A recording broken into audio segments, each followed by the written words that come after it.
Hey everyone, welcome back to the channel. Today, we're diving into a super straightforward guide on how to send money from Revolut to Chase in 2025. Whether you're managing finances across borders or just transferring funds between accounts, this process has gotten even easier with the latest updates. Let's jump right in. First things first, make sure you have both your Revolut and Chase accounts set up and verified. Open the Revolut app on your phone and log in with your credentials. Once you're in, navigate to the Payments or Transfers section. It's usually at the bottom of the home screen. Here, you'll see options for domestic and international transfers. Next, select Send or Transfer Money. You'll need to choose the currency and amount you want to send.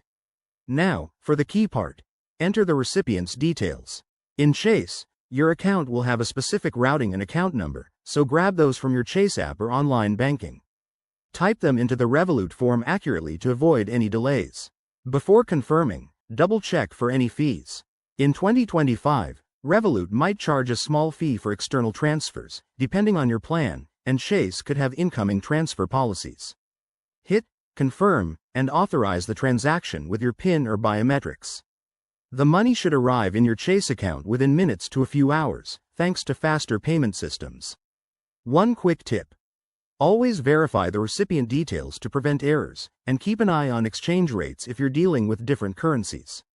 That's it, you've successfully transferred your funds. If you found this helpful, give it a thumbs up and subscribe for more finance tips. Drop your questions in the comments below. Thanks for watching, and see you in the next video.